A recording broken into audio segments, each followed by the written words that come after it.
In light of our successful salmon fishing trip this morning, I'm gonna just quickly go over how I fillet a salmon.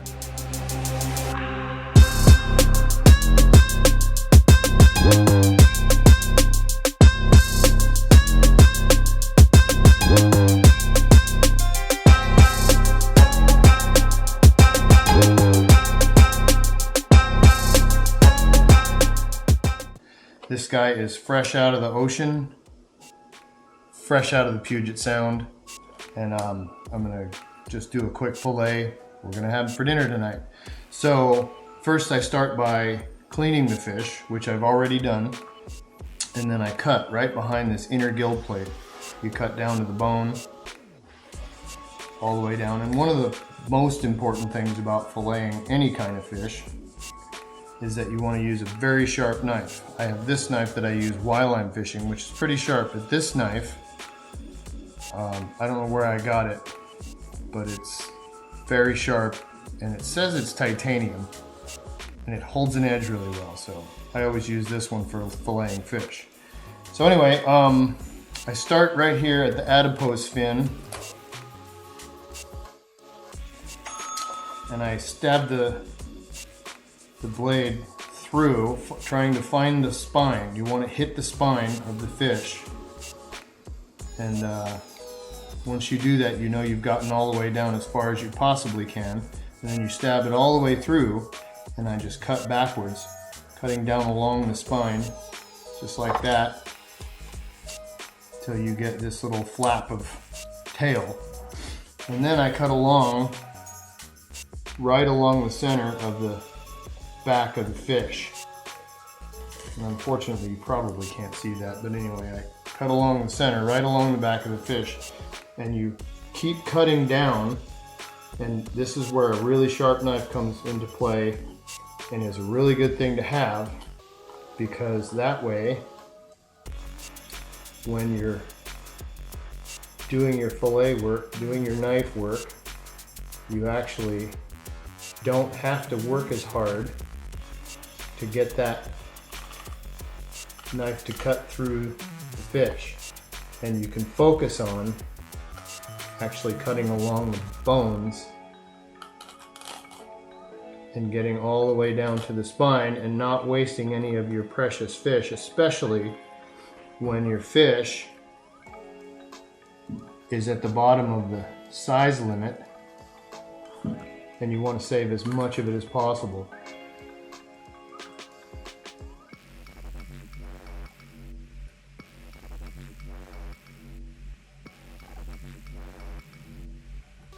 Look at that beautiful, almost orange fillet.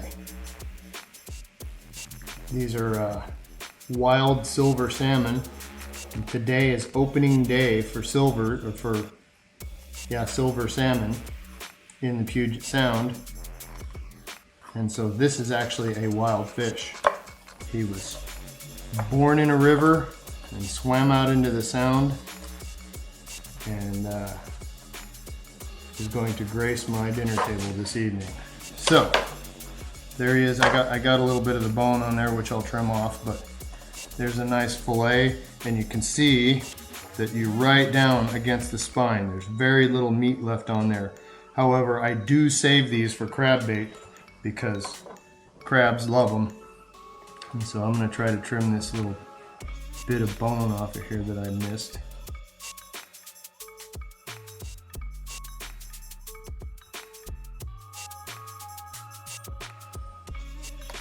There, for more crab bait.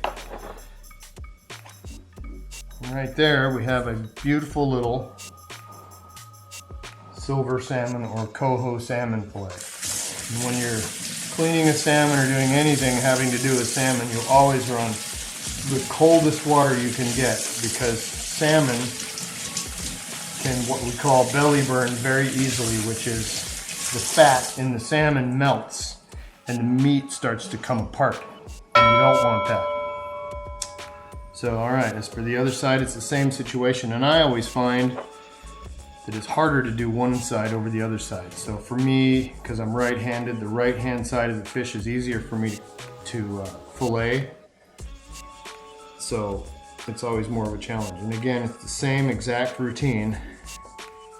Cut through right by the adipose fin, cut the little tail bit off, and you can see the spine there. So now you're going to cut down along the back, right along the back, so that you separate the spine. Oh, and I forgot to cut right here, from the fish. And when you're all done with it, it should look like one of those cartoon fish, the fish bones that you used to see in old cartoons. That is, if you ever watched old cartoons.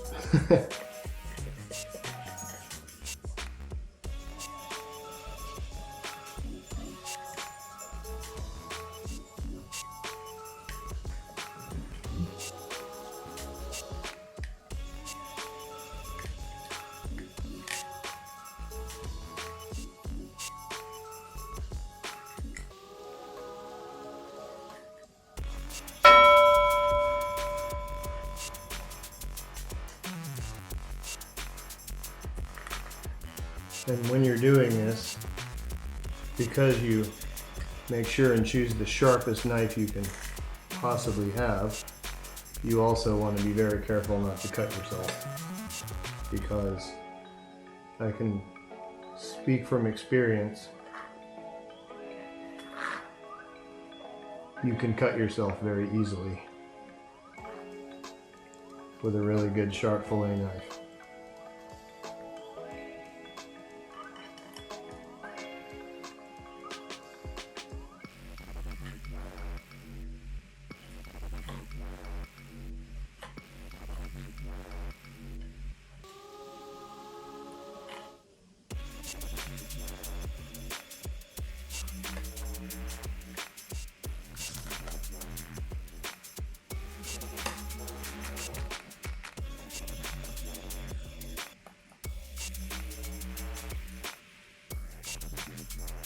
And where the fin attaches, there's always lots of bones, so I cut through those bones and get rid of that fin.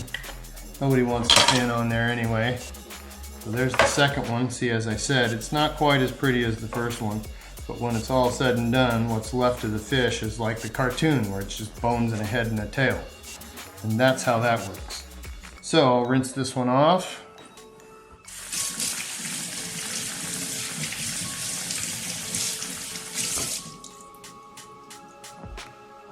And there you have it. 2 decent little salmon fillets and some crab bait for July when crabbing season opens up. So that's the 2 and 2 of it. If you have any questions, you can post them in the comments. I appreciate you taking the time to watch. Have a good day.